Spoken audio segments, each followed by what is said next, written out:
Talk Show. Recorded live. Fragments of silicon, now with 100% more gravitas than usual. Yeah. And once again, this is where the theme song would go if it were ready. Gravitas means falling on your face, right? Because gravity? No. Moving on. Anyway, yeah, we're still tweaking the Fragments theme, and Keith got ill. You know, he was going to join us this week, but I don't know, he's got some sort of illness, and we wish him the best and all that stuff. But anyway, so welcome to Fragments of Silicon, your weekly vertical slice of gaming goodness and geek culture. I'm your host, Adam, and with me in the studio this week is Mac. May the force be with you. Ogre? I'm still awake. Are you back on a bad sleeping schedule again? No, I'm just awake. Okay. Gallix? Here. And Teddy Fan. Present. All right, so how's everyone doing this week? I saw the doctor today. Oh, so how's your surgery? Good. I don't have an infection, so just wait till the incisions heal up and I'm good. For the most part. We'd say you've got a lot of gall, but that's the opposite of this. Fun it. I know, but let's learn everything. Anyway, well, that's good to hear. That's good to hear. No complications. Yeah. Yeah, for those of you just tuning in, Petty Pan here had an operation a couple of weeks ago where he got his gallbladder removed. Holy shit, really? Yeah. Wow. I've been having pain with it for over a year and a half. Went to see this doctor, this new one at a different hospital, and was like, yeah, that needs to come out. Well, okay, this is kind of a weird question, but is your piss a different color now? No. Folks, it's going to be one of those shows. Damn straight. Asking the important questions. Just cutting to it. Yeah, we'll get to our mystery guests in a bit, but guys, what's going on with you? Well, we have a very busy week at work this week. We're having our annual all-staff meeting, I guess, so I'm up way earlier, but I can be here for this. And I've been playing Hyrule Warriors, and I got to the end of the hero's story, which means there's still some left. And adventure mode is a complete and utter bitch if you don't have someone to help you. Yeah, that's been that's been a big part of the problem. We've been trying to unlock all the extra shit, and God, even when Jamie and I play together, it's just like it's like level 8. What the hell do these levels even mean? Oh my God, I have to be level 90 to even beat this. Yeah, my closest approximation is its difficulty on a scale from 1 to 10, which is therefore completely unhelpful. My God, to A rank some of this stuff, and it's like, man, there better be a great item here. Nope, it's just another bomb card. And make sure you don't take more than, like, 8 hearts of damage, or you don't get an A rank. Yeah, it's the most ridiculous thing in the world. It's like, there's this one corner of the map where you need to A rank the battle in order to do it. And I think that the prize that's hidden there is a container heart piece for a character that nobody wants to play. Agatha? Who cares? I never did as Princess Ruto either. I mean, she's got some cool moves and all, but it's just like, you know what? I'm sorry, but the only time that I ever saw her as a thing was in Ocarina of Time, and that was like, I don't know, 1 billion years ago. She's pretty good at moving. She's pretty good at the all attacks are devastating maps because she has a lot of ways of attacks that move her and just take out everything in the way so you don't have to worry about scratch damage. Yeah. By the way, for those of you not aware of this, Zelda in Hyrule Warriors is Queen Zelda, not Princess Zelda. Yeah. They just call her Princess Zelda over here because, you know, marketing. Right. Yeah. No, it's like, this is something that's always bothered. It's a kingdom of Hyrule, not a principality. Right. And since she's the reigning monarch, she's a queen, not a princess. Well, there's sometimes a king that is not her or was until very recently, and there was not time for a proper coronation ceremony before the kidnapping. Right. Sometimes there is the King of Hyrule. Yeah, but I'm saying that in all the documentation I've seen, she's referred to as Queen Zelda. Yeah. Oh yes, she's the queen. She is the ruler, and if anybody has an issue with that, well, they can fight either of her because seriously, she kicks tons of ass in this game. Oh God, she's ridiculously overpowered. Love it. Anyway. Yeah. Mac, what's going on with you? Well, aside from an insane amount of Hyrule Warriors, last night on the show we were raging about Gamergate, of course. And well, don't worry, we're not going to talk about it in depth on this program. We don't have time. Mike's not here, so the most inflammatory part is missing. Ain't nobody got no time for that crap. Yeah. And aside from that, we've just been plugging along on the website and working lots of hours. And redoing the work that the maintenance personnel in my apartment complex are supposed to do, but don't know how to. So you've been telling us. I'm telling you, the whole reason we had to do this shit was because the property owner was sending a building inspector in to check all the apartments today. So we had this big notice that said sometime between 8 a.m. and 6 p.m. we'll be sending some jag off in here to see that you don't have any ejectable expenses in your apartment. Like an entire castle made of meth. I don't know. We got a bit of a meth problem here in Tucson. That would be the worst house fire ever. It's like everybody would just be high in like a 5-mile radius. Oh. Yeah. And probably dead. Yeah. Well, from that much meth, yeah. I mean, we'd have like a Breaking Bad scenario. Anyway, Ogre, what's going on with you? It's getting chilly. I can tell you that much. That rainy, chilly fall weather. Yeah, I was going to make some fun remark about 3-beam chili, but you beat to it with the weather. Other than that, we finally moved on to our... I mean, we had Mega Man beaten for like a couple weeks at this point.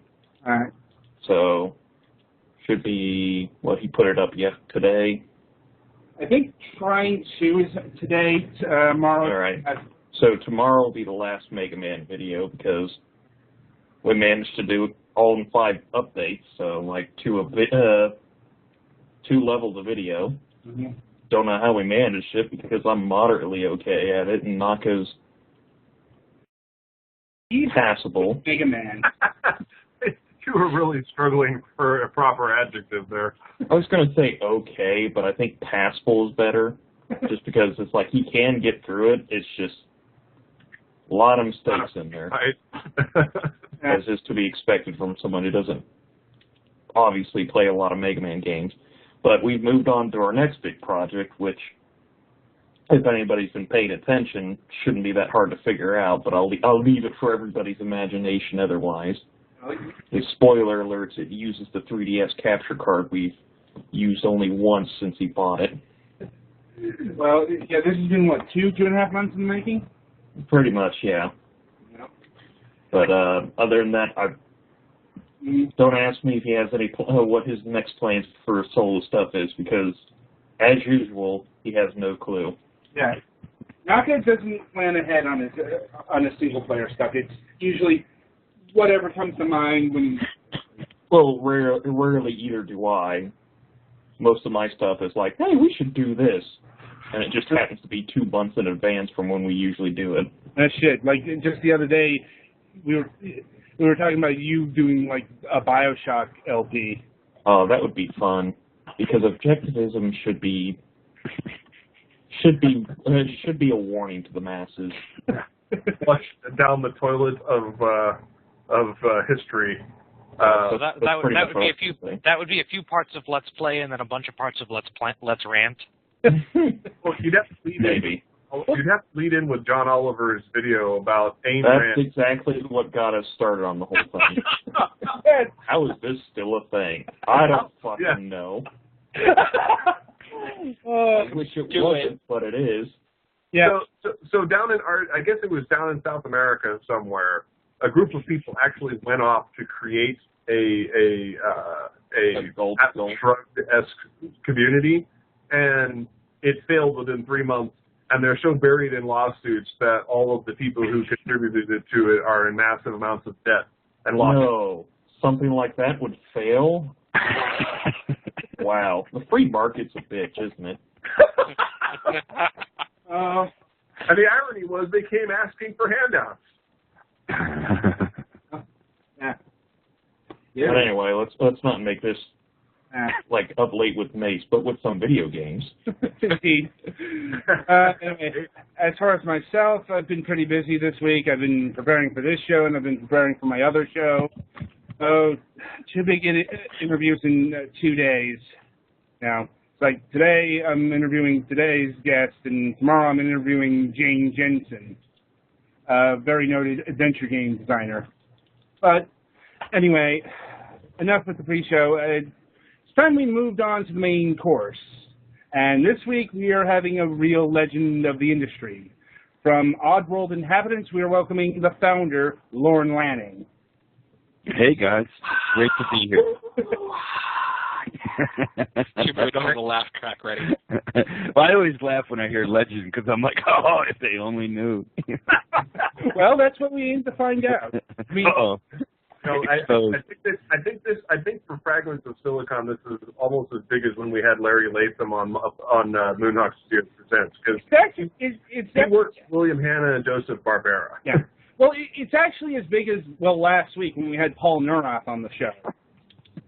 Now, if you remember the interview, he had 30 years of experience in this industry, making some of the most important games of all time.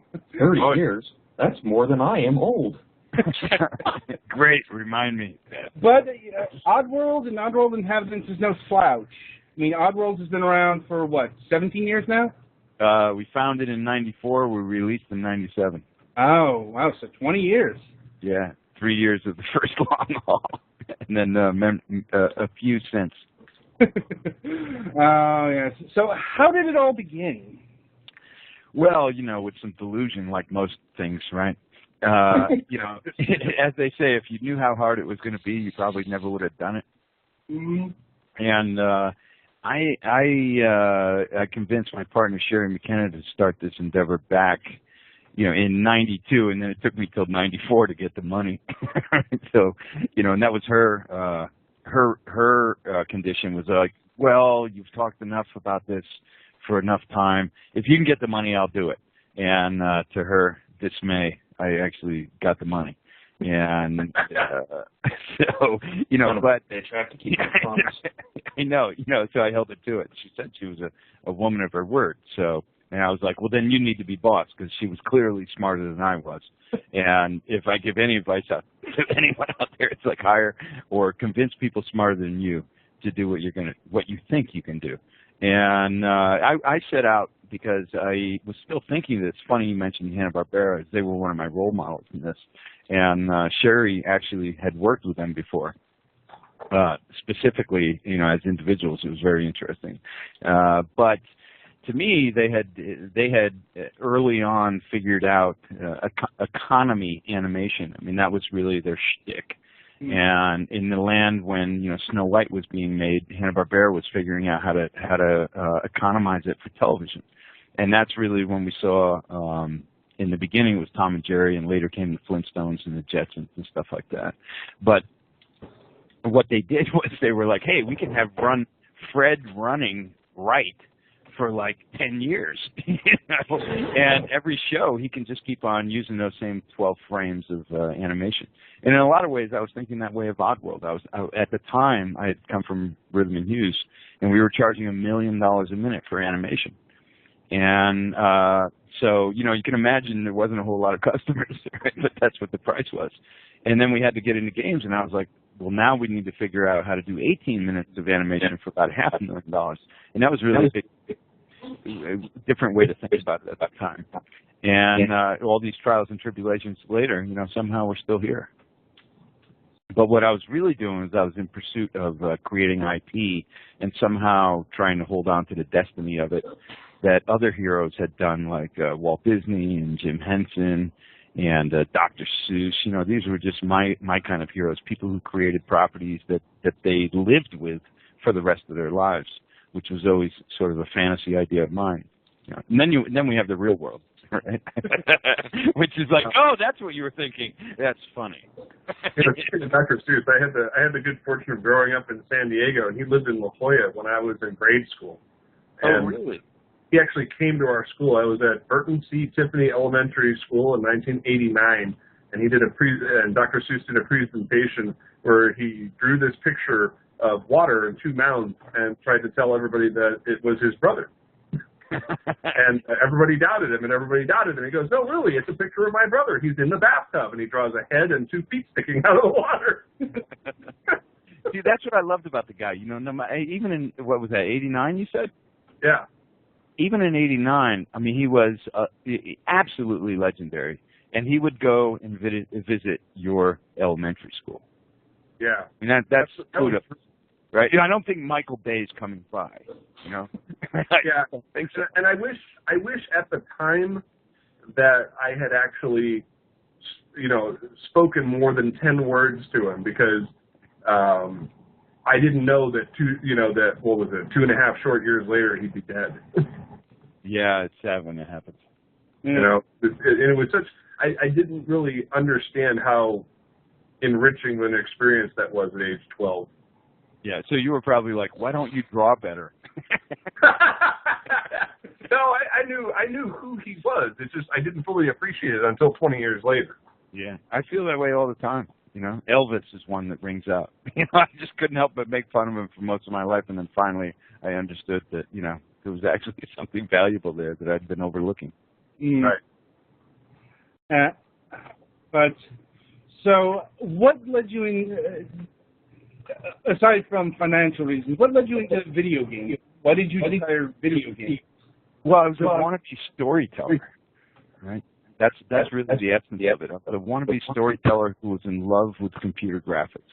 And if you go back in the day, there was really nowhere to, you know, we're talking when I started thinking about how the hell do I use computer graphics that I've completely fallen in love with to actually sell something to the public that is the stories I'd like to tell. You know, that gets back into the 80s, the late 80s, and I started becoming a convert to computer graphics and computer animation in the mid 80s. And I was still going to school, you know, to learn how to paint. And then I realized I was probably going to be broke someday if I kept on painting, and I'd better start to understand what the hell's happening out in California. So I packed my bags and moved from New York out to L.A. and started to understand more of what was happening in the landscape of computer graphics, sort of chip evolution, because the two are integrally connected, right? Just like the console gaming market, chips. Right. And you know, images are integrally connected in the computer-generated landscape. And what I knew was I wanted to tell stories with computer animation, but the fact was Toy Story hadn't even released yet in 1994, right? I think it was 95 that Toy Story released. And beyond that, you could only do computer graphics as a service, 3D computer graphics. So we were working for, you know, television networks, IDs for networks and news stations, the brief, you know, the occasional movie effects. I was at Rhythm and Hughes. The last one that was done when I was there was Babe, you know, with the talking pigs and animals and stuff. Right. And you know, now I'm really dating myself, but don't hold that against me, bastards. And then, you know, but I was looking at this, like, how do we tell stories? Like, if I were drawing pictures like Dr. Seuss, I understood what I needed to do. I needed to go into the publishing industry and write books. If I was doing animation like Walt Disney, I understood what to do, except it wasn't that era anymore, and people weren't really cutting through. You know, had the exception of you know, The Simpsons and later South Park and successes like that, Family Guy. But really, you know, for 3D computer animation, it wasn't there. So I was studying chipsets to figure out where it would make sense and at what time it would become sort of viable to actually tell stories with computer animation and get it to an audience that would be willing to pay for it. And I foresaw that would probably most likely be the video game industry where I'd have the chance, because who was going to give me $140 million to make a motion picture? I didn't see that happening. But maybe I could, finagle $3.5 million to start a game company. And that's really where that came from. It was out of that wild passion to be telling stories in 3D. And I was a gamer in the sense of I was a gamer of arcade games.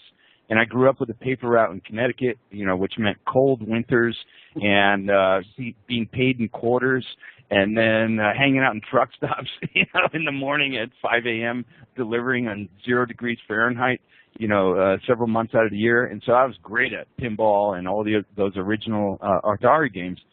And so there was a passion. My dad also happened to work on ColecoVision back in the day at Coleco. Yeah. Yeah. And so, I got some early access seeing what was going on. But I didn't think earlier in my career that I'd be getting into video games.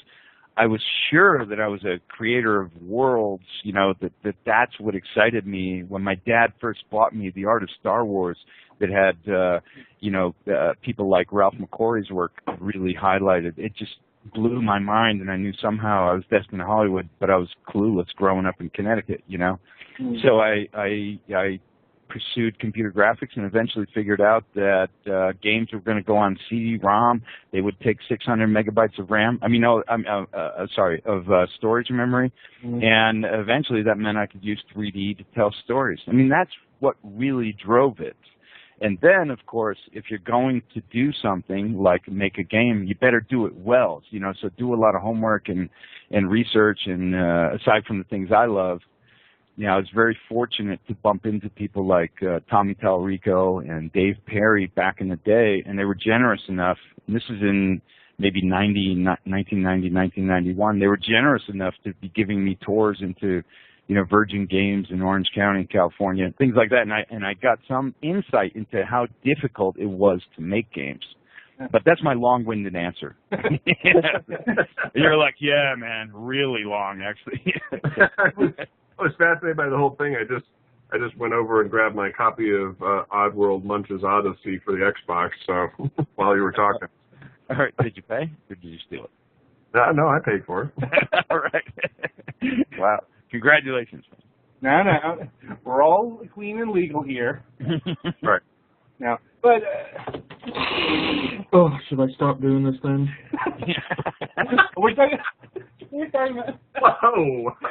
Whoa. Sometimes the show, but so in spite of your 3D gaming experience, you ended up creating a 2D game world back in the. It's a display of the investor. Thought they were paying for 3D expertise, right? And but the reason is this: is that at the time 3D. Now I had known 3D quite well by that time. Let's say when the PlayStation released, but the game community did not. The game development community was not that familiar with 3D. But quite frankly, I had been flying in $14 million Evans and Sutherland simulators against, network guys and F-14s and aircraft carriers and tanks and all other kinds of shit for years before Star Fox came out on SNES. Mm-hmm. And so the fascination with 3D, I was past. The practicality of how to get now a good-looking game was really our pursuit. And what I figured out was that at that time, the PlayStation 1, the best-looking 3D game, in my opinion, at that time was Tomb Raider on the PlayStation. But Donkey Kong on SNES still looked better. And they were pre-rendering on 3D and then playing it back as sprites.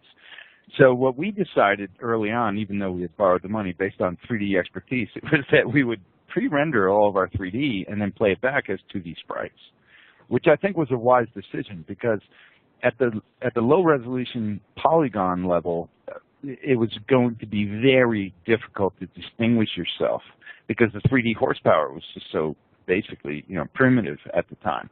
But if you had, 600 megabytes now on a CD-ROM for storage, which was much better than the 128K you had on a previous cartridge or some equivalent, then it finally became possible to store all these JPEGs and animation cycles onto the disk and play them back where they were actually pre-rendered with lighting and with shadows and, with all of that. And so we were trying to do a trick. So it was inspired by really two camps, three camps.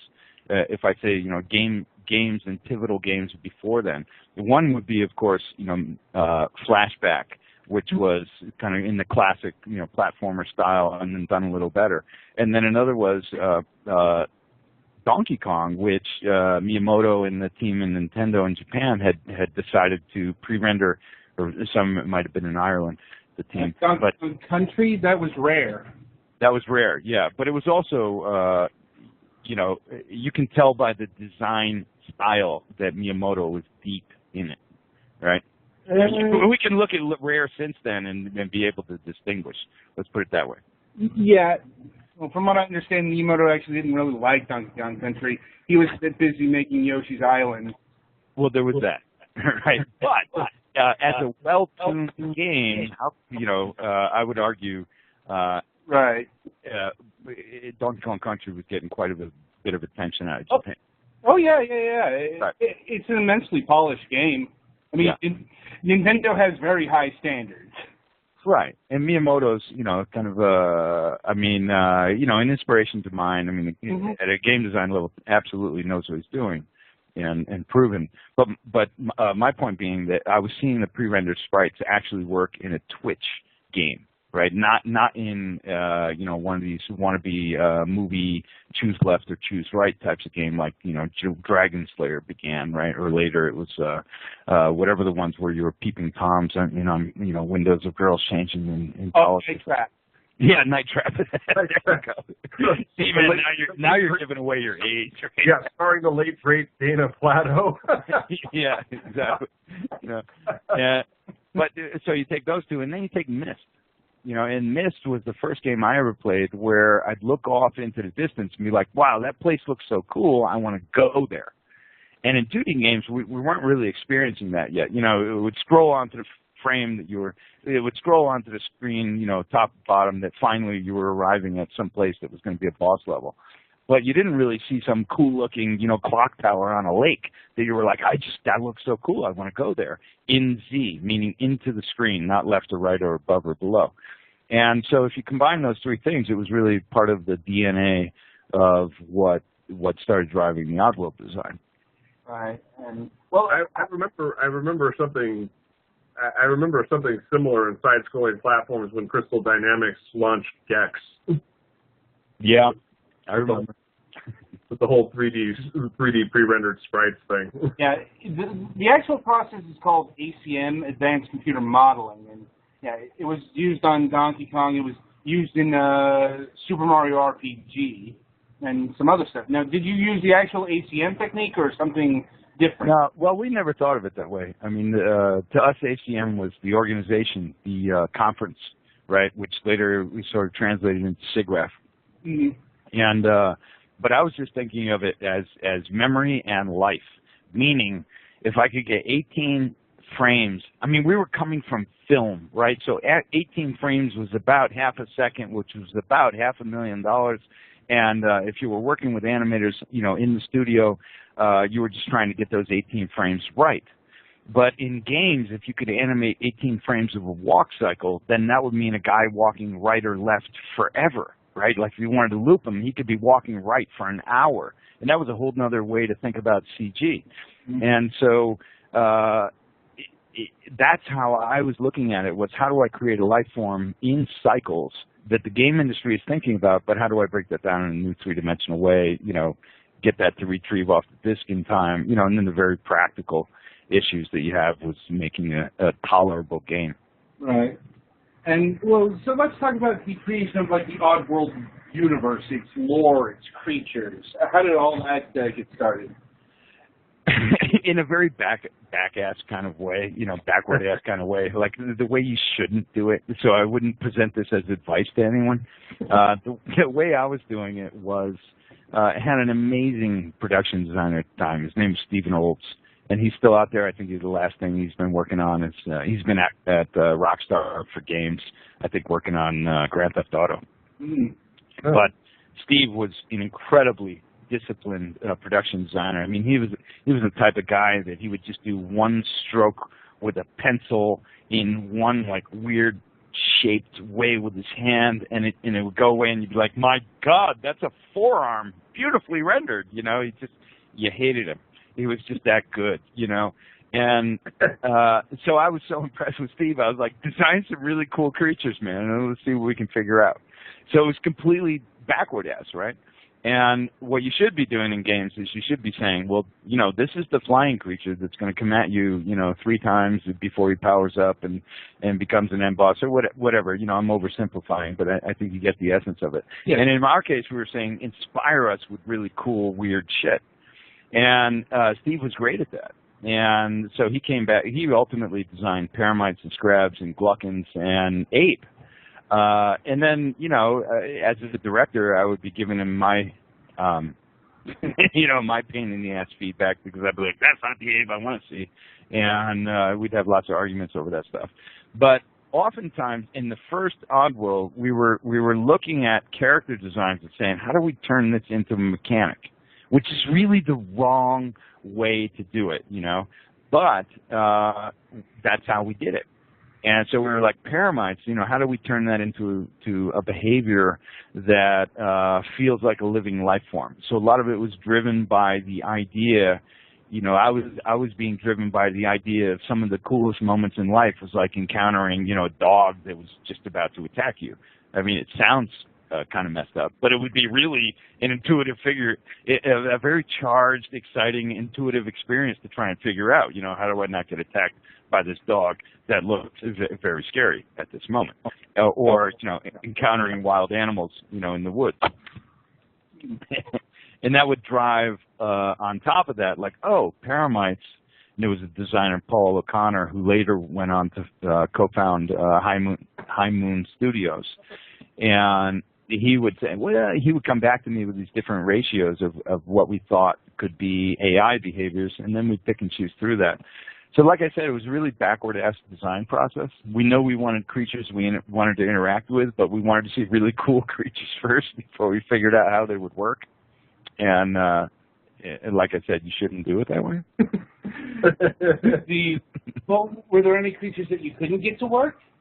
Yeah, we had a few, you know, but largely I think some of them were just, I think we couldn't figure out, you know, we wanted them, but they were so cool, but we couldn't figure out how to make sense of it. And then others were just, you know, time and money and budget. And so one was the Meeches, you know, which we had running. It's funny because it was the first character we had running on the screen in the game in the development of Abe's Odyssey was the Meeches, and there would be like 20 of them chasing Abe. And it looked like a herd, you know, we wanted it to look like a whole herd of crazy characters chasing after him.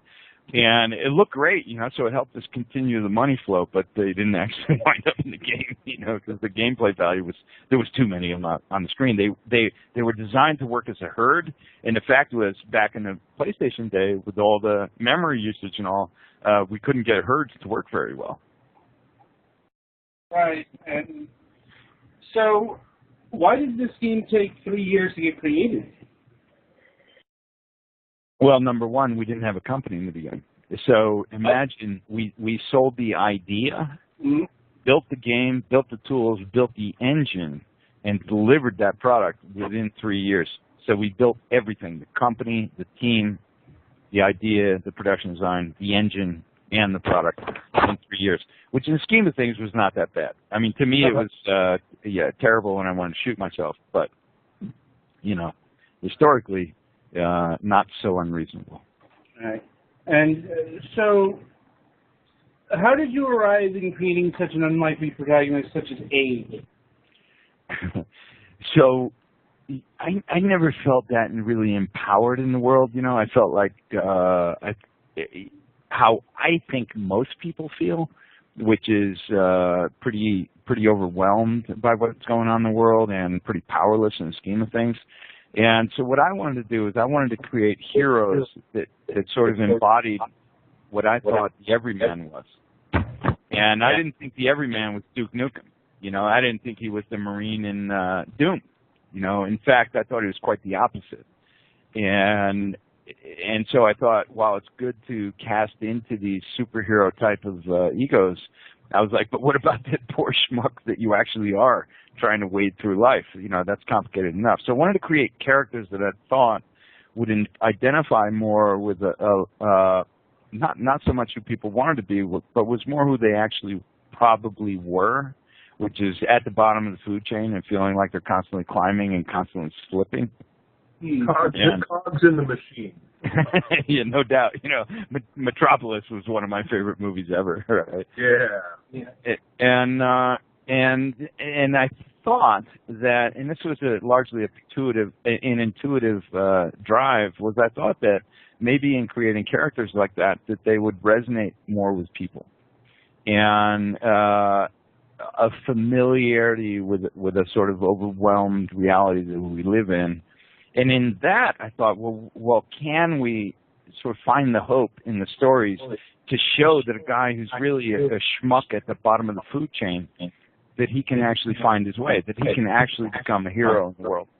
And not unrealistically, not because he's a better shot with bigger bazookas and, more 50 caliber miniguns, but that just by using his brains a little more and having to think a little more, and trying to overcome situations in a way that was more geared towards saving rather than killing.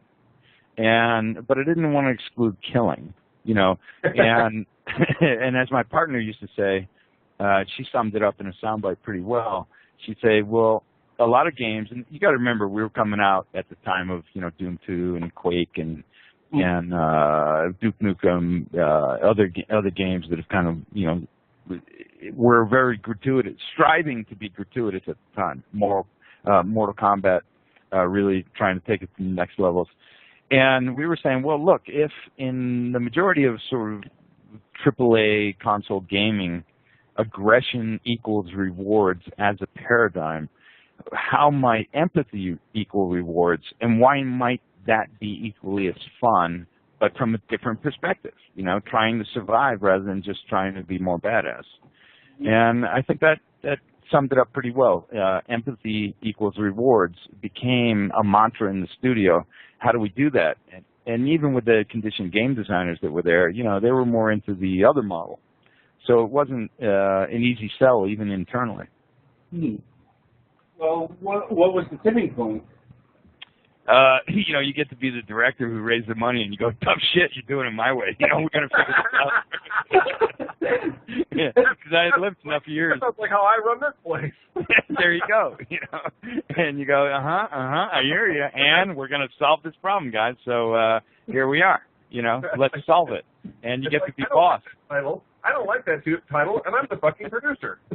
There you go. This is a reason for hierarchy in the world, right? And at the top of it is the golden rule, which is he with the gold rules. And if you borrowed some of that gold, he's still your ruler. And, but at least internally, you get to be the ruler. And quite frankly, if I wasn't, we never would have made those games because I would have been overridden.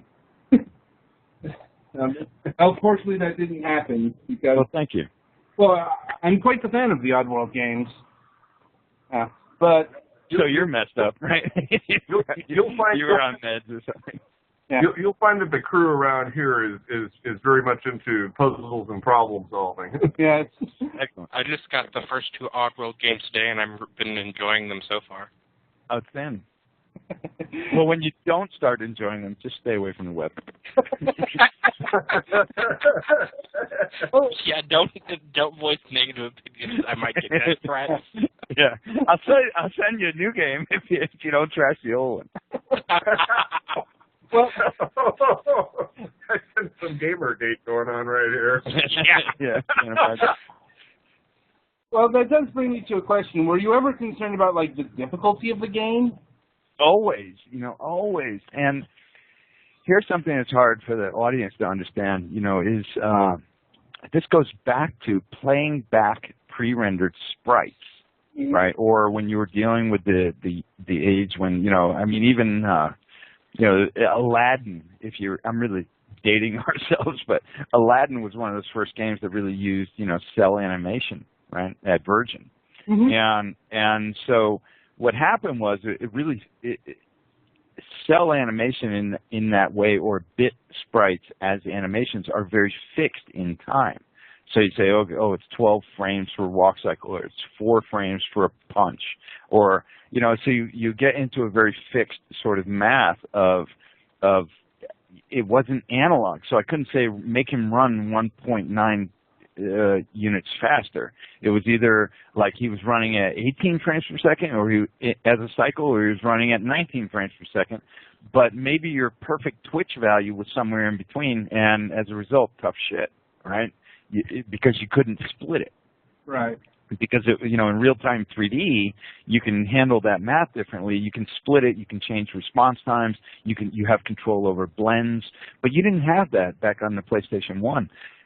And so we were really in this pickle. And that's the truth, is it was a pickle between it's too easy or it's too hard. And we just, maliciously lent towards, well, then fuck it, make it more hard. Yeah. Because too easy just sucks, right? But too hard feels gratifying if you get over it. Now, and I gotta say, just for the youngins who may be tuning in later on to listen to this program, these games are hard as balls, but they are fun as hell. Yes, they are. Well, thank you. So we were trying to hit that.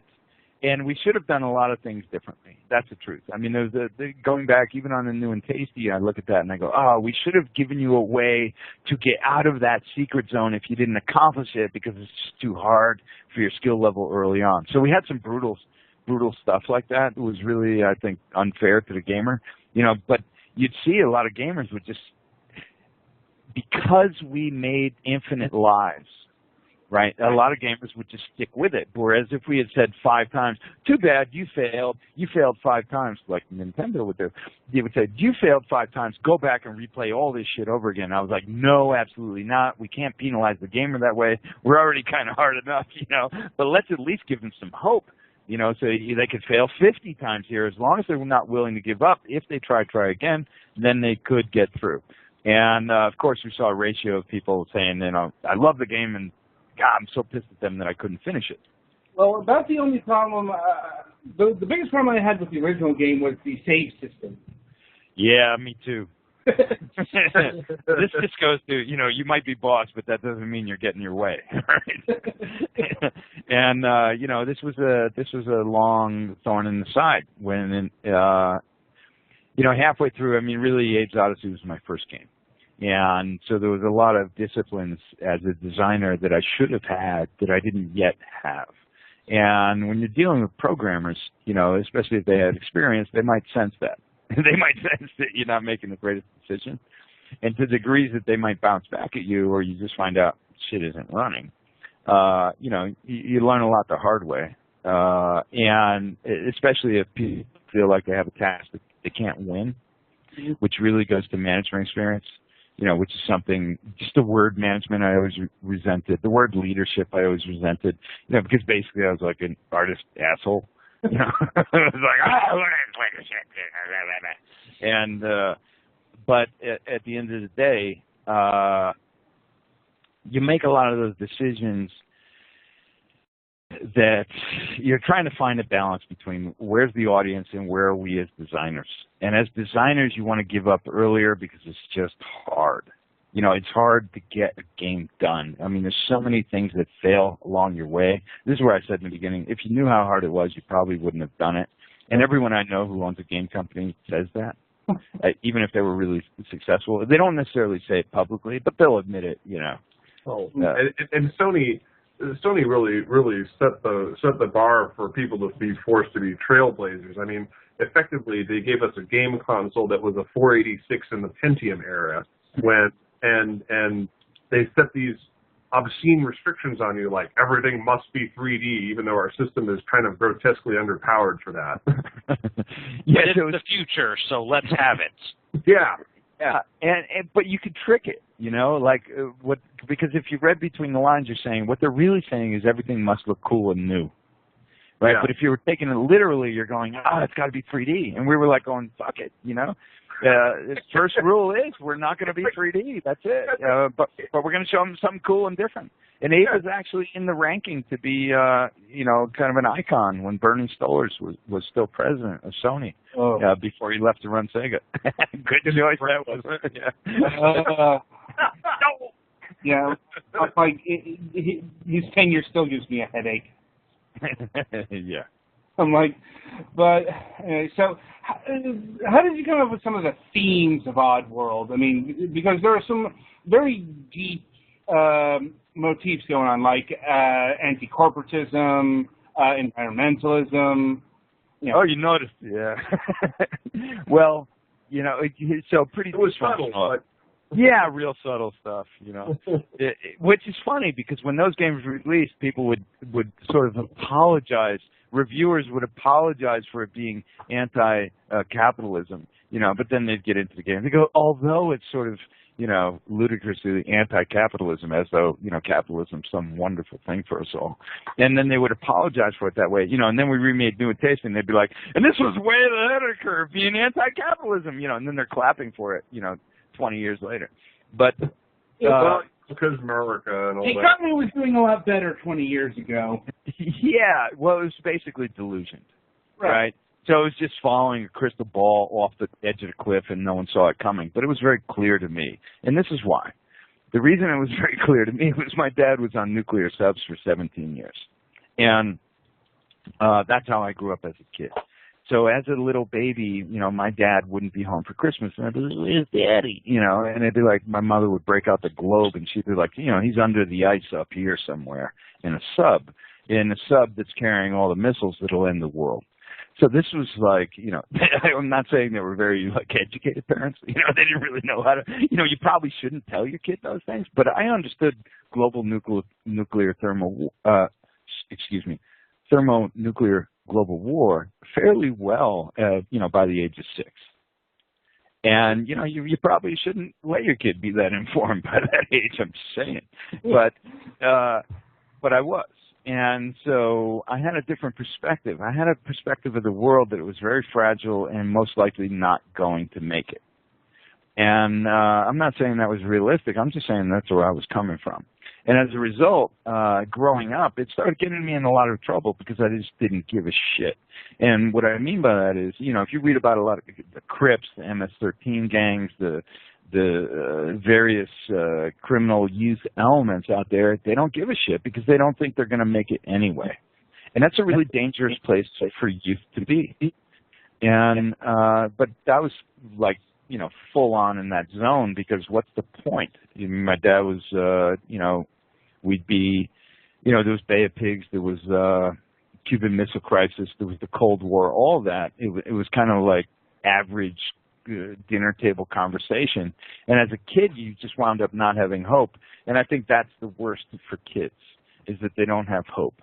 And by whatever graces of the universe, luck had befallen me in different ways that I started to realize that I could actually be something and not just a victim in this world.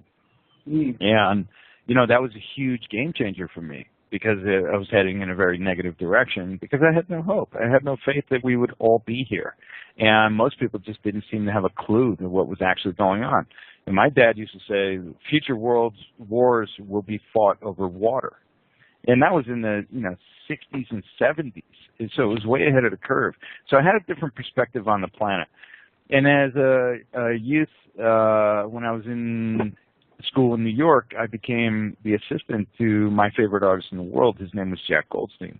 And this guy blew me away. And intellectually, he was just in a completely different league. And I was like, still painting guys with axes and, on dragons. And he's going, you paint just fine, you just don't have any ideas. He started to connect for me the ways that you think about the world and what your art might actually reveal and why that might have more value than you just, making a good living drawing guys with axes.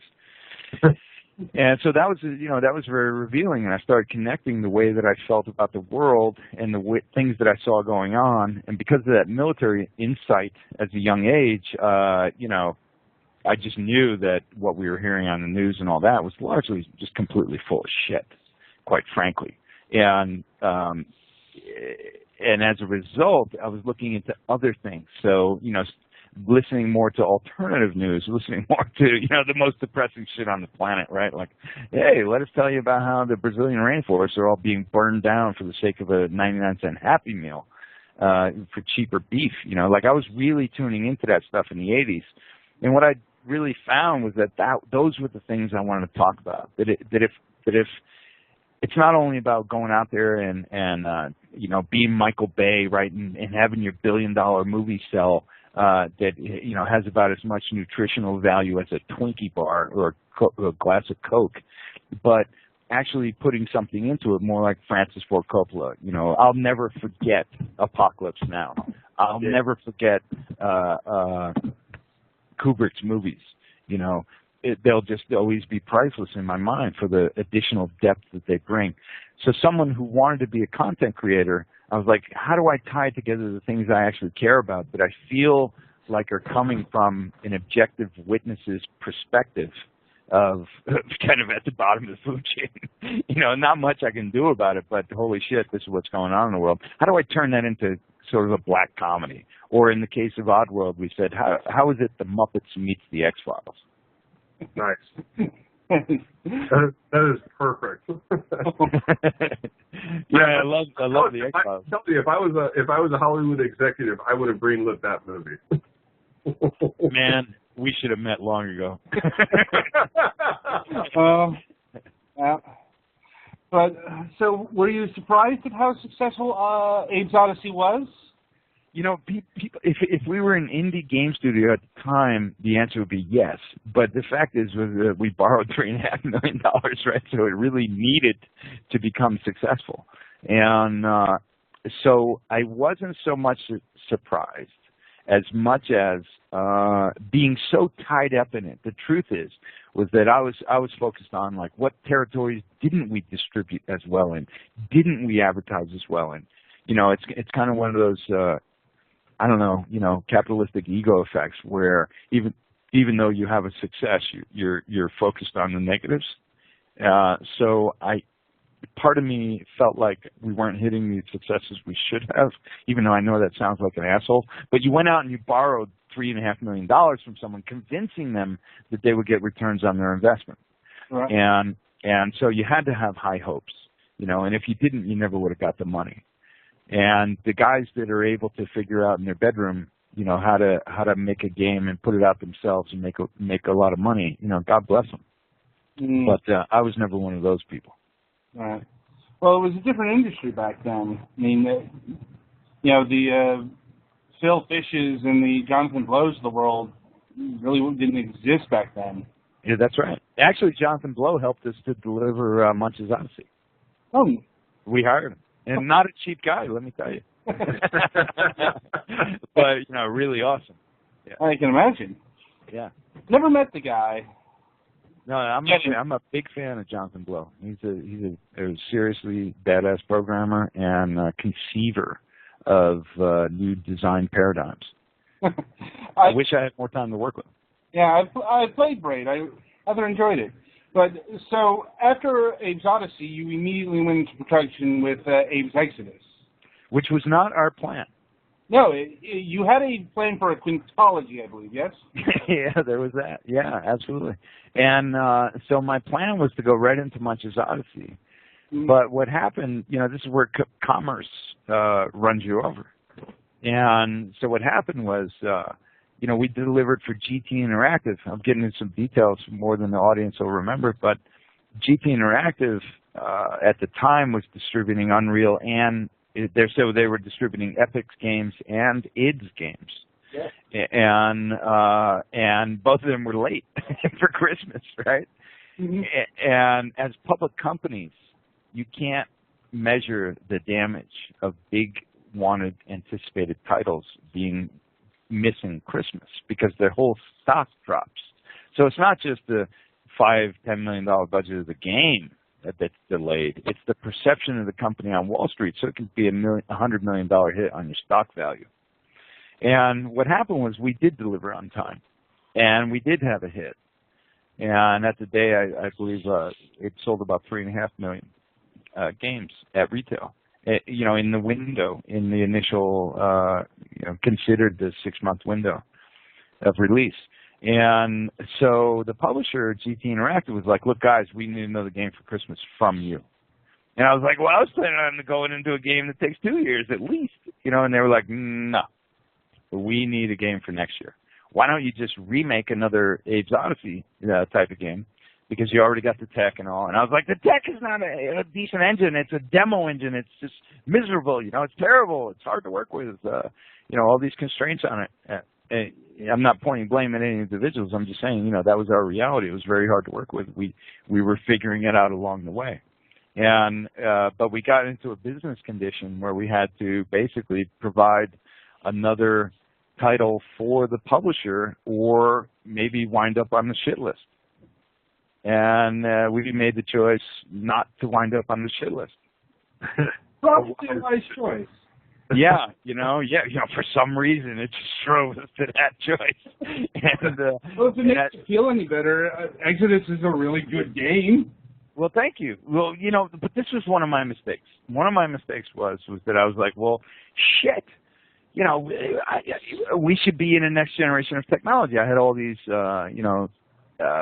self-perceived handicaps that we were living with, and I said, so therefore, and if you looked at the way people rated games back then in the press, because there wasn't, even at that time, people were still figuring out what WWW meant, right? And so at that time, they were like, if it wasn't a solid, 30, 40, 50, 60 hours of gameplay, they'd say rent it and don't buy it.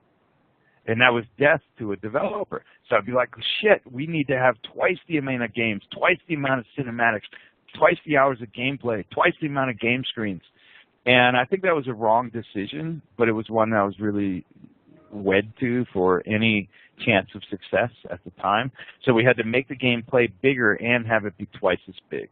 And I think that was, like I said, that was a mistake on my part, that it had to be twice as big, but at least we did make it play better. So we tried to analyze what all our problems were, and the save feature, it was miserable for all of us, right? We wanted a better save feature in Abe's Odyssey, of course, but time, money, and reality, and, we shipped with something that still had a flaky save feature, which, was regrettable, but time, money, and reality, at least we shipped. Mm-hmm. And by shipping, we were able to ship a second game, whereas, if we tried to perfect it, we would have shipped no game.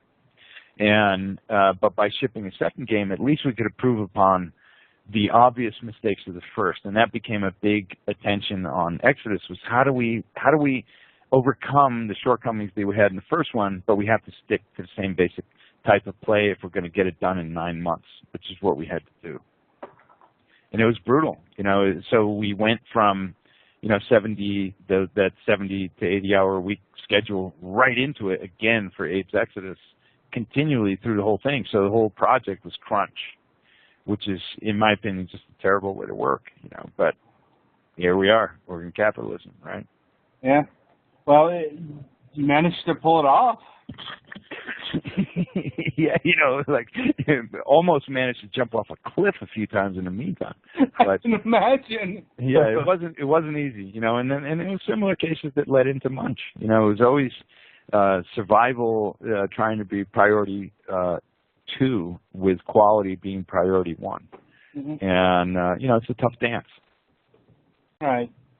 So Munch's Odyssey is the first actual 3D installment of the game series. Yes. Why did you feel at this point that it was time to jump into the third dimension? Well, we were going from the PlayStation era into the PlayStation 2, or in our case, more specifically, the Xbox era. Mm-hmm. And so by that time, if you go back and you read, I don't even know if they're available today, but if you read all those articles that reviewed Abe's Odyssey, they all started with the opening line, although not in 3D, right? So it was always like disclaimed that it wasn't 3D first, which was kind of infuriating, because you're like, why can't you rate it just on the premise of the quality of the game rather than whether it's 3D or not? And then they'd be rating some 3D game that looked like shit and saying, this is awesome graphics, and they'd be dinging us, which had better graphics. for not being 3D. So it was kind of frustrating. But it was obvious that, games are going 3D. And by that time, you had Super Mario in 3D. Mm-hmm. And, that was a real game changer, right? And Microsoft was launching the Xbox, and they came to us and they said, we're focused on a casual gamers platform. Now, think back to history, right? So that's what they thought. They thought they were going to be the king of casual gamers. And they came to us and said, we'd like your next game, on the Xbox. And we were having troubles with the PS2. And, I can be really frank on what those troubles were. The troubles were it was an absolutely terrible development environment designed by a man who gave a shit about what the development community cared about, right? And that's Kutaragi. So I'm not a fan of Kutaragi, obviously, and I never was. But PlayStation 1 was not so bad. PlayStation 2 was terrible for the development community. And the reason was really simple, is that you could not predict how much a game made. Now, unlike Kutaragi, we lived in a universe where we had to predict our costs, right? Unlike Kutaragi. Yeah. And so he started saying this shit like, well, this is good for the industry because it'll weed out the smart programmers from the bad. I mean, talk about a clueless perspective of what the rest of us were really dealing with. The guy was in La La Land, right? Because what happened with us and many others, except we were one of the few who got vocal, was that if we can't predict the cost of a game, then every nickel it goes over comes another pound out of our hide. Right. And that was the reality we were facing. And we would be asking Sony, how does this damn thing work? And they'd say, you'll figure it out. Wow. So not a happy period. So translation, we don't know. We don't know. We don't know. And, you can just go back in history and trace that because you go, how many first-party games released? Third-party games. And then you go, oh, gee, why is that? They couldn't even get their own in-house teams to deliver product, but, the rest of the world had to. So it was a difficult time. And from what I've heard, like the early PlayStation 2 era, the documentation was horrible. Well, it was almost non-existent, right? What you had was a chip designer who did not understand development at all. And he thought everyone should just get in line with the brilliance of his chip design. Well, welcome to the real world. How would Apple iTunes or, let me say, the App Store have taken off if they did something like that and just said, well, it's a bitch to develop for, but you'll figure it out someday. And by the way, whoever figures it out, good for you because you'll just prove you're smarter. So it was pretty offensive to everyone who was in the trench who understood what was going on. It's one of the few arguments I ever got into. I won't say with who, but over whether or not Kutaragi should get the Lifetime Achievement Award. And I was like, damn no, and I lost that argument, obviously. But This sounds like the Ron Swanson philosophy on capitalism. Capitalism is God's method of determining who is smart and who is poor. Right. Yeah, so not a big fan, but obviously, the man made a big difference in the gaming industry. But the cost of it was that it sunk a lot of the development community. It forced them into acquisitions or out of business because it really, no matter how good you were, it was unpredictable because you were in the discovery process. You weren't given a system that, quite frankly, at the time, Microsoft was promising, look, we understand the challenges of development. We're trying to build a system for developers. And that was really a right message for developers at the time. And that's what gave the most hated brand in the world, Microsoft, a leg up into the game community because the developers realized that they could make games in a more predictable way, which meant they could forecast the cost in a more predictable way, which meant maybe they'll stay in business. Right. And it's also important to remember that Microsoft was really hungry around this time. PlayStation was the dominant system. Microsoft had jack shit. Well, they were, they had the PC games going. They had flight simulators and things like that. And they had some successes on other IPs. But the fact was, and we used to have these conversations, and the Xbox team at the time, we're talking about the creators, right? Ed Freeze and Seamus and Kevin Bucket and these guys.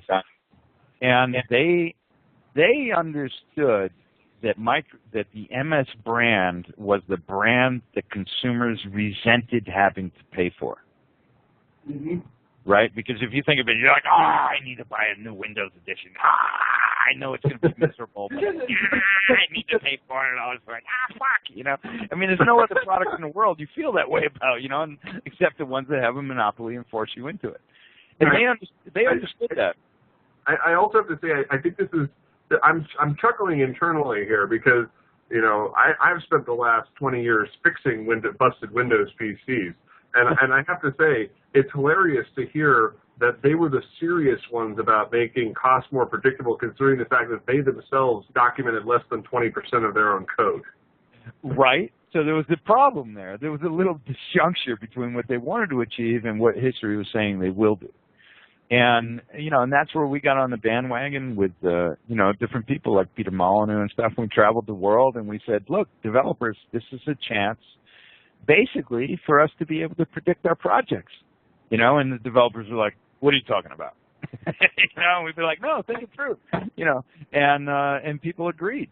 And eventually, you know, gee, you know, for the next 2 generations, they kicked some serious ass. Right. So, well, was Microsoft really hands off with the game? For us, it was not so bad. They were helpful. They sent down people. We were a release title, right? And you got to imagine, I mean, like the audio chips weren't even working, you know, for weeks until release. I mean, it was the windows were so tight. It was so crazy. Everyone was in such a frenzy. It was an exciting time. And the team at Microsoft, they really had that we're the underdog perspective, and that's really refreshing, right? Because then you have more open minds, and you have more willing to take chances, and you have people, they're being very aggressive, but they're trying to be smart at the same time. So it was exciting. But going back to your original question, I'm sorry, what was it again? Well, was Microsoft really hands off? No. Yes. So for us, they were creatively, except we got into trouble. And right after we signed the deal with them, coming off of PlayStation 2, we, you know, our internal team, our programmer team was saying, we'll solve all these problems if we just get over on the Microsoft. And we had horrible frame rate issues on the PS2 and a number of issues that we were having. And then they said, you know, if we were just on the Xbox, this would get fixed. And then we get over to the Xbox, and it's the same shit, you know. So it was like, what are you talking? You know, it was just a massive freak out. And so my partner, you know, bless her, this is one of the strengths of putting in a smart woman in charge of things, because I don't know that many men would be good at what I'm going to describe. But what she did was she said, we got to call Microsoft and tell them exactly how fucked we are. And we were like, we just signed the deal. What are you kidding? And she's like, we need to call them now and tell them they fucked up and signed this deal, but they need to help us because we're not going to make a release. And it's like, okay, boss, you know, we're following your lead. And she does that. And as she does that, Microsoft's coming back to us and saying, no, you're way ahead of the other teams. And she's going, well, then you're really screwed, right? Because I'm telling you, we're not going to make it. So she's demanding from them that if you're going to plan on us being there, you need to send down people here now. You need to help us fix these problems. And it wasn't that it was their fault. She was, you know, taking accountability for it and saying it was our fault. But it was, you know, one of those really scary moments where you're truly being honest to your money supply. And, you know, Microsoft was never a big cash winner for us. It just allowed us to stay in business. So you're like, they're keeping us in business. We're going to tell them the truth. She's like, yes, of course. That's the only way to do it. And she actually pulled that off. Where they were telling her we were okay, and she's telling them that they're delusional. Right, if you can imagine. Yeah, and she gets them to send down their people, and they sent down a number of people, and they lived with us for months. And ultimately, quite frankly, if they had not, we would not have made release. Of course, we made release alongside Halo, and then the system that they were originally thinking might be given away, not paid for by the consumer, but free. So the system that had been contemplating being free was suddenly, what, $399? Was that the opening price? So basically, it was a hardcore gamers audience, right? And we were building a casual gamers game. Right. And we just got slaughtered by Halo, who did a great job, right? Like Bungie did just a phenomenal job. So all kudos to them. But for us, we were trying to hold back. We were like, this game is not really ready. And we should wait a little while. Let the install base get a little more. Let us fix some things. And they wouldn't have it. They were convincing us that we were going to be a big hit out of the gate. And no one can really predict that. So the rest is history.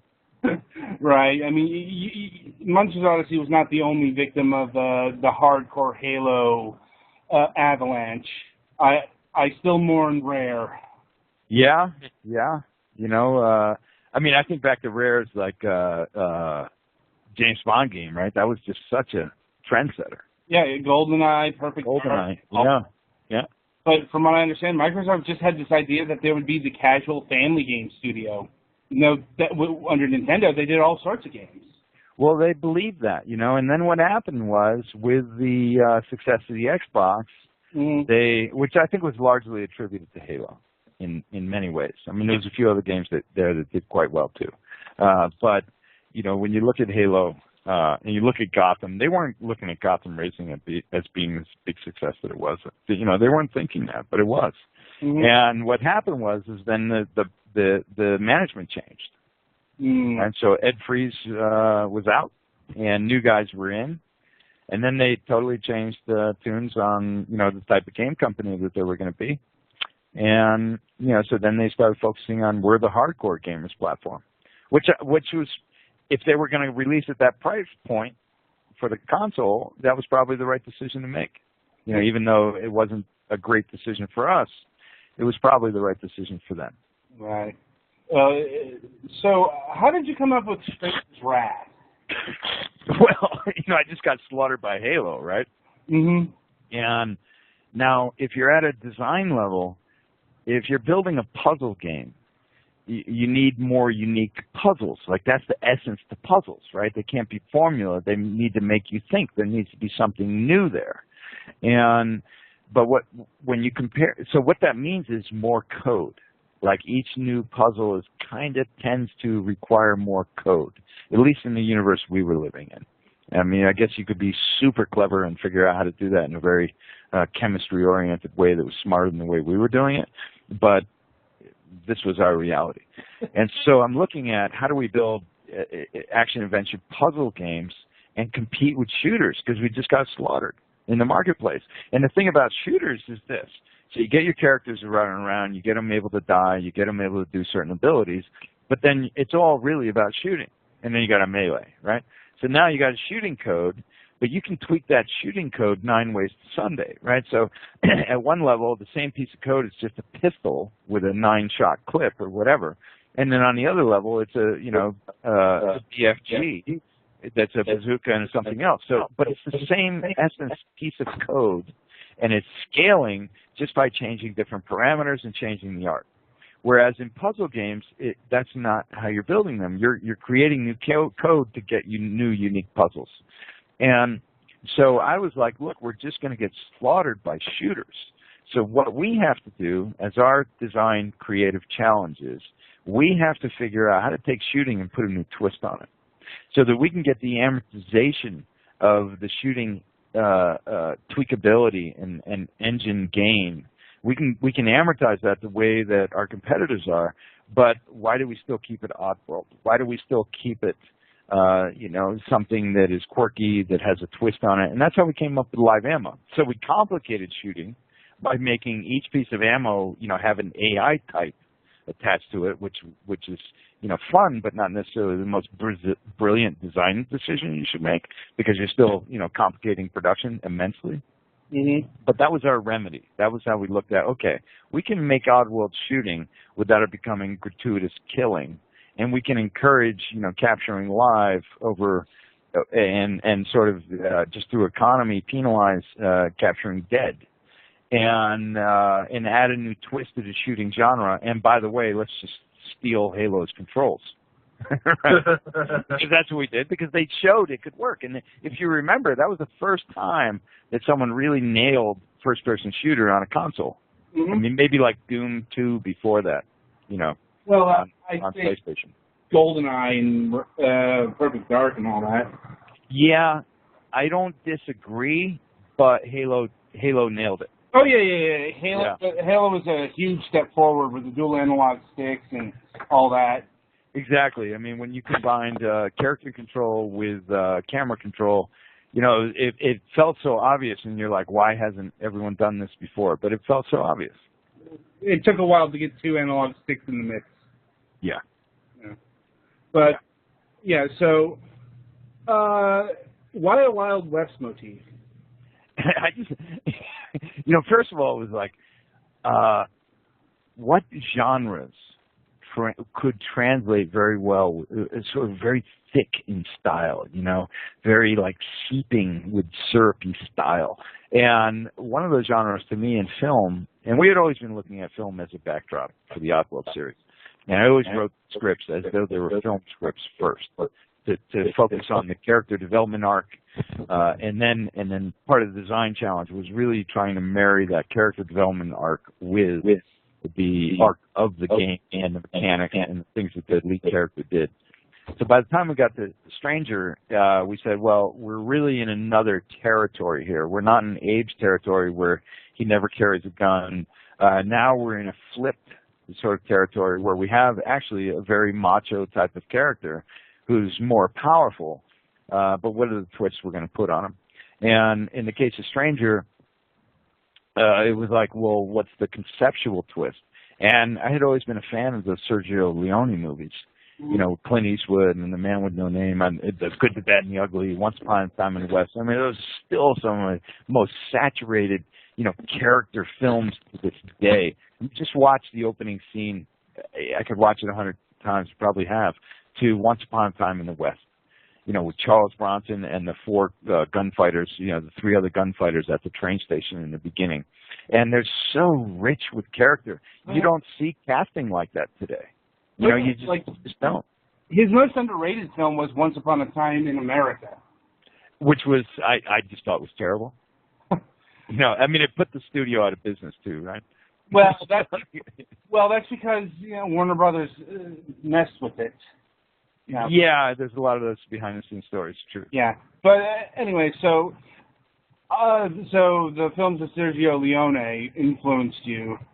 Yeah, so it seemed a great place to take like the tough bounty hunter sort of image and pluck it out of the Sergio Leone films, and then put an Oddworld twist on it, where you find out, you know, he's really kind of a coward hiding from himself, who through circumstances, you know, has to embrace who he really is or die. Right. And how did the bounty hunting mechanic work? I mean, how did it develop? Yeah. So the idea was, how do you capture live versus kill, and why does that have greater value? I mean, it was really that simple a problem. And this is something I tell to you know, people on staff all the time. I tell it to younger designers, which is, you don't have brilliant ideas. The best you can do is figure out a brilliant problem to solve. You know, so you got to create a condition where you go, you know, like Abe not having a gun, but it's an action-adventure game where you can shoot, right? Like, the traditional game designers were just like, dude, this is retarded. You don't know what you're talking about. You're just full of contradictions. And I'd be like, no, this is just a creative problem to solve. And as a result, we came up with Possession. That's how we came up with Possession. We said, how do we let this guy have his day with a gun, but it's not him, and when we take that gun away, he's still a helpless little guy who's trying to solve things with his head and not just with a gun. And that was very contradictory to how you would design a game that had shooting in it. And for Stranger, we said, well, how do we design a game where it feels like you're tough, but then you're going to find out things aren't what they appear to be, and you're still kind of at the bottom of the food chain, even though you felt like you were, you know, pretty powerful in this world. You know, we were playing with those dynamics. Right. And you know, and ultimately with Stranger, it was like, well, how do we place those dynamics in a more familiar environment? And the idea of bounty hunting, you got. And the idea of unexplored Western territories was kind of a classic American historical motif, right? That's one that Sergio Leone was building off of with all those spaghetti westerns, even though most of them were filmed in Italy. And so off of those motifs, we felt like, well, this this grounds the player in a universe that they begin to understand, even though it's quirky and odd and different.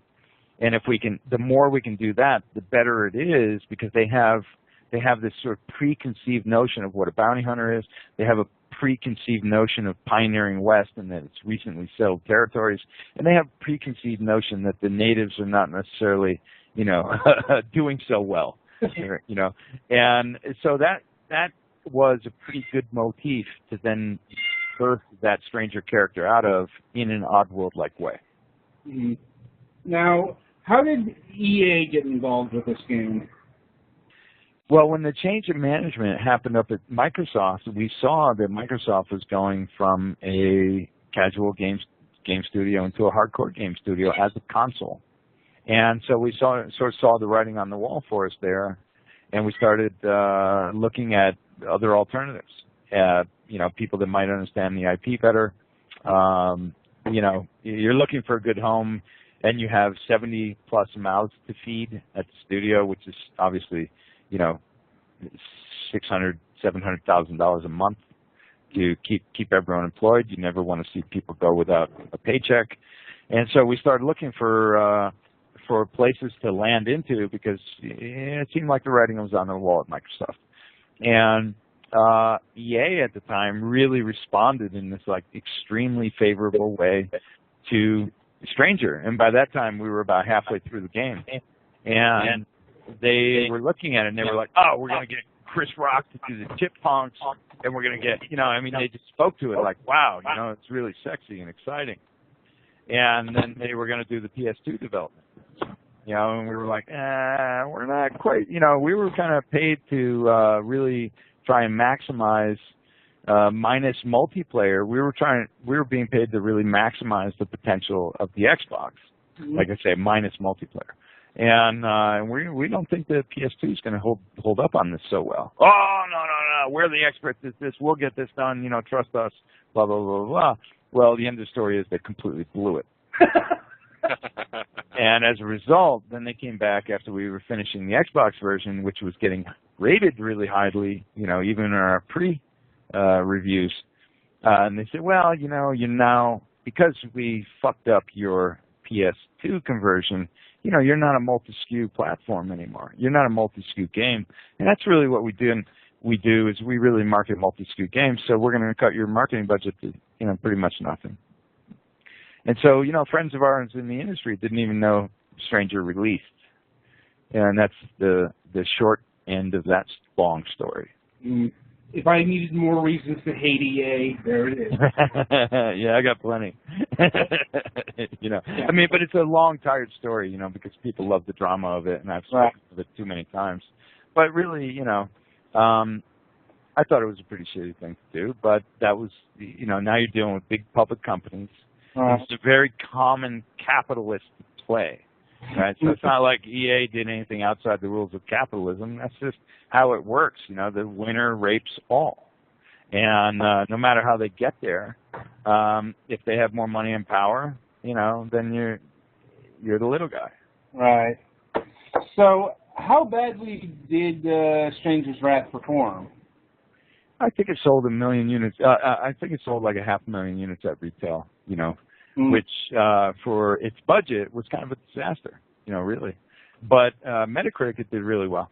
So this is where we chose. We said, rather than doing another game with this publisher who's willing to pay for another game, why don't we just call it quits? Why don't we just back out? And why don't we wait for digital distribution? Because, and we wanted to try some other ventures too, and we weren't successful, but we tried.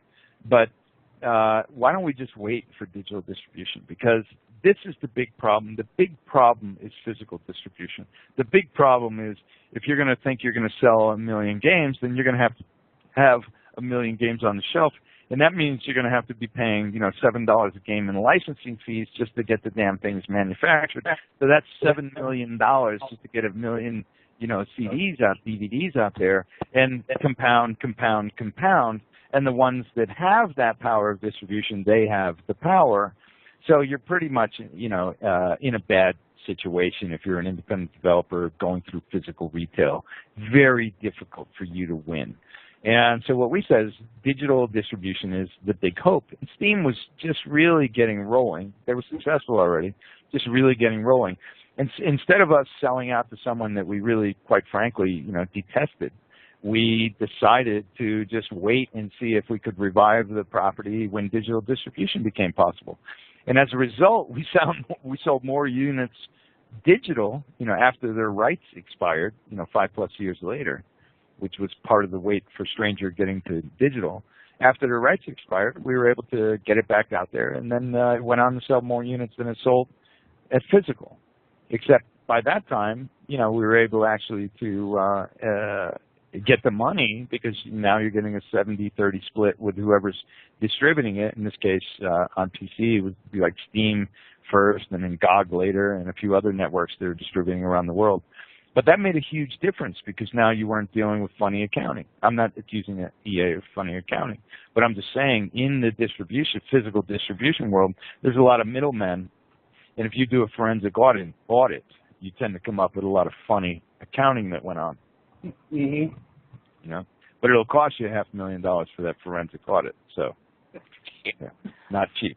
Yeah. Well, it sounds like you enjoy being the captain of your own destiny now. You're like Ahab. In search of white whales, Yeah. But so how did New and Tasty arise, and why did you choose Just Add Water to handle the Oddworld games now? Well, it really emerged out of we decided let's get all the existing games up in sort of an odd box package, and we started contracting through a Ukrainian studio, and some of it went well and some of it didn't, and some problems weren't being solved, and someone introduced me to Jaw and said, these guys, which was just a couple people at the time, I mean literally a couple people, they could probably fix this problem. And they did, and I think that was 210 or 211, and then we started doing in very small doses, saying, okay, well then maybe we can try this project. So, it went from tens of thousands of budgets to tens and tens of thousands of budgets to hundreds of thousands of budgets, and then eventually millions in budget. And each time we were having successes with Jaw, so we kept going, and Jaw was being very, very forward in saying, let's create a longer term relationship. We love the Oddworld IP. We think we can do a good job on it. Let's see how far we can run with this. And that really began it, and that's what ultimately led to New and Tasty, was Jaw saying, look, why don't we remake Abe on 3D tech? And that led to the decisions to do it. But we weren't convinced. And so what we started to do was we started polling the audience, and that was something we didn't have the ability to do back in the 90s, right? It was like, hey, do you guys want this? On Facebook and on our own website and forums, do you guys have any interest in this?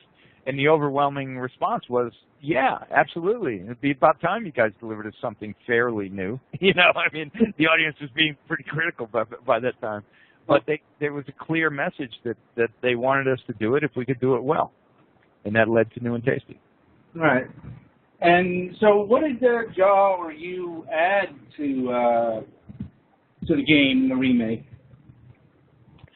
Well, in the first place, it was just the initial jump from flip screen bitmaps to real-time flowing continuous screen CG, real-time 3D.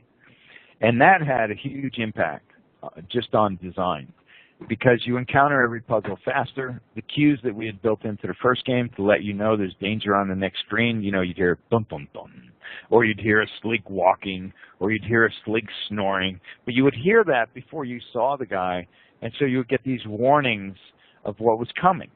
And that was all very, playing the game, you might not notice it that much until it's not there. And then it becomes an extremely maddening game if you're not getting those cues of what's coming. So what we had to do is we had to basically redesign a lot of elements.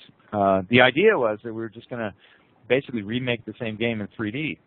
And what we immediately found, some of it anticipated, some of it not. What we immediately found was that there was a lot more challenges to that because you were coming upon things so much faster and more fluidly. And then we had to take it back to the design board and say, well, how do we make it work? So that led to slick visors that tell you how far they can see. Z's that when they're sleeping, the Z's that rise off them are giving you enough headway so you'll always see Z's before you encounter a sleeping guy. Just all these little touches that became critical to communicating what am I getting into before it's too late for me to solve. Mm-hmm. And was there anything new whole cloth added? Things like ragdoll. just that. We redesigned a number of puzzles, etc., but I would consider that very minor. But the things that I think added a lot of entertainment value at putting them in there was just, well, first of all, going from analog. When you were running digital bitmaps, as we were talking about earlier in this conversation, when you were running digital bitmaps, everything's fixed timing. But now what we wanted to do is we wanted to have everything analog, so you could control the speed of a walk, a crawl, a sneak. All of that it was less fixed, and so now it was more analog. While that opened up some things in a better way, it created other things that got more complicated and people complain about. So we had that, but more important was, why is this overall going to be a reminiscent experience, but it's going to be more fun now that it's in 3D, more beautiful now that it's in 3D. And so at that level, the new things that came in were treating old mechanics in a new, fresh way, and then occasionally just redesigning some brand new stuff. And then we added DLC at the end of it, which is well, what could we do knowing what we know now about all these tool sets in Unity, where we could actually give you a really thick, pretty deep level that shows more of the learns from making this technology conversion than we were doing in just basically redoing that original game. And it was weird, too, because the audience is saying, don't change a thing, but it better be new and great. So it's kind of schizophrenic, and you can't imagine, right? But so really adamant about that. So filtering through what the audience is saying to try and determine, what is it they really mean versus what is it that they're actually saying, which I think is a skill in itself, right? Deciphering that. Yeah. But take those things into account. It wasn't like we were saying, okay, we're going to remake New Age Odyssey and it's going to have 5 new levels. It wasn't that. It was what if we could do this again today on new technology? How would we do it different? How would we make it more beautiful? How would we make Abe more of what we wanted him to be? And I think that's really the legs that he took off on, that let us get there. And then, quite frankly, then the project gets into trouble. And then we're like, how do we save it? Which is kind of like every game production I've ever been in. How do we not create a total disaster here? Right. So we're running low on time here, so just a couple more questions. Sure. Yeah. So what is the status of the other versions of the game? Well, we're pulling out our hair every day on it, right? And what I can say is that everyone is being adamantly worked on, and I'd be an idiot to give you a date because many dates have been given to me, none of them have held true. And I'm in the trench as well. I'm sick and getting MRIs and stuff. With different health conditions. This is pretty taxing stuff. The gamer doesn't usually understand the hell that game developers go through. Yeah. And I've dedicated my life to this. It's probably going to shorten my life by 20 years. I have no doubts. It certainly turned my hair, silver and gray before I was expecting it to. But like I said, I'd have to be an idiot to give you a date. Right. But the fact is this, and this is what we're committed to. We're committed to making sure those games are as good as they can possibly be on those platforms. Mm-hmm. We're far more committed to that than we are to dates. And and in comparison, I see publishers give dates all the time, and then they have 3 platforms that run well and 3 that are shitty. Mm-hmm. And we don't want to be in that camp. boxes are different, consoles are different. They're not all going to play the same. Some of them are more challenging than others. Some of them will compromise the game in different ways. But at least on that platform, we want it to be as good as possible. And quite frankly, we're up day and night trying to figure it out. And we're making progress on all of them, but I can't give dates. Fair enough. Now, is this game still coming to the Wii U? We're having challenges with not having a hard disk. Mm-hmm. But we're trying to overcome those challenges. Because really, I am desperate to be on Nintendo. I mean, as a big fan of Nintendo through the ages and never having one of my games on it, I just feel, like a left-out stepchild. I really appreciate that attitude, by the way. Yeah, we got some Wii U owners here, so. Yeah, and I also feel like Oddworld was always ripe for the Nintendo audience, because the Nintendo audience is not necessarily looking for Call of Duty, right? Yeah. And I've always felt sort of connected to that Nintendo audience as a player, and sad that we haven't been able to be there as a participant. So we're trying to figure it out, and at the end of the day, it's ultimately time and money, and can you do it? But we have a significant amount of money, I should say, investment in time and investment in effort into trying to resolve that issue. Right. But again, if I guaranteed it, I might be being silly. What I can say is we're absolutely giving it our best effort, and we want to succeed. Fair enough. That's all you can. But it is a challenge not having a hard disk. Mm.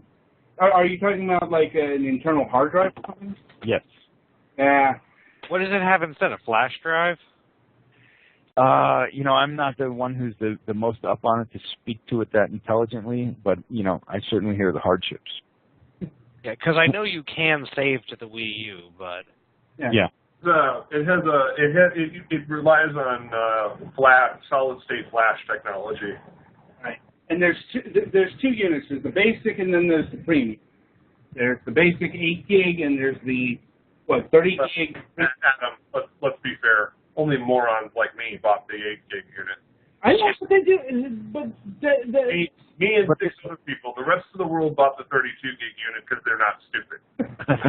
But let's face it, right? If you're gonna make a game for the Wii U, it better run on the 8 gig unit. Right. I mean, otherwise, it's not really a Wii U. The problem is nothing runs on the 8 gig unit because they use 6.7 gigs for the operating system. Yeah, there's a big ouch there. Huh? And it's like, Nintendo's like, I'm desperate to get on Nintendo. I believe that Oddworld will resonate well with its audience. I believe it always would have. The cartridge days made it impossible for us. I mean, Abe's Odyssey couldn't fit on an N64 cartridge. Wait a minute, N64. Yeah. I might be off. Was it a cartridge still? Yeah. I don't want to throw myself. They didn't touch the discs until the GameCube. Yeah, that's right. And so we just couldn't even fit the games on there because there was just too much pre-rendered content. Just the movies alone wouldn't fit on the cartridge. Yeah, and same stuff with Resident Evil 2, where they put all of the cinematics on a special 64 megabyte EEPROM or something. Yeah. Yeah, and what does that mean? That means you're getting special favors in manufacturing. You gotta be someone with some serious leverage to be able to do that. And they're not going to do it just for a little schmuck developer. Yeah. It was like Skyfox, right? It had that special chip in there from Rare. Oh, that's why I use the word insane. Yeah, exactly. And finally, do you have any non-Oddworld universe plans in the future? I do, and I'm working on some now, but we haven't released any info on that yet. I hope to in the coming quarters, but nothing safe to talk about yet. A lot of, for us, a lot of excitement, a lot of good intent, but we still have a fair amount of proving to do even to ourselves before we start talking about it. Because, I've talked about a few games before that we didn't make, and my God, they've haunted us ever since. Like, not quite death threats like Gamersgate, but close. I mean, I got death threats when we went to Microsoft. But I figured they're like 12, the guy's 12. He's threatening me to death. I can understand. Not like what I just saw on. At that age, death threats consist of "I'll make you hold your breath until you die." Yes, exactly. I might throw my Hot Wheels at you. Yes, I will make you choke on my Hot Wheel. Well, Lorne, it has been a lovely and wonderful interview. Hopefully, when you are ready to announce your next projects, you'll come back on our program. Love to. All right. Yeah, believe me, as little guys with no advertising budget, we're looking for it everywhere we can get it. Any support is greatly appreciated. Oh, yeah. Yeah, I mean, some people here in the chat have been talking about getting the Oddworld box. Like, some people noted the price is only $10 on Steam. And Steam's been wonderful. Yeah. So, it was a fantastic time. Well, excellent. Anytime you guys want me back, happy to do it. It's been fun. All right. So, Well, thanks for letting us finish with you. Yes. All right. All right. So, guys, just I'll ping you when we got new stuff, or if you have empty channels and you need some schmuck to come in and film, give me a ping and I'll be there for you. We will do so. All right. All right. Right. So next week we should be returning back to a normal schedule, a normal show, as we welcome Giovanni Simati of Haru Neko. They've done a couple of Xbox Live indie games that have recently been ported to Steam. Their latest is Amazing Princess Sarah. Now, and there were certainly some amazing things about this game. More on that next week. And as far as our topic of discussion goes, oddly enough, we will be talking about the original Xbox. Finally, I'll be able to trot out my 150 games. Right. So, until next week, this is your host, Adam, wishing you good gaming. And as always, your co-host, Mac Paladin, saying, thanks for listening and stay safe out there, kids. And as always for Ogre, no music, so shut up.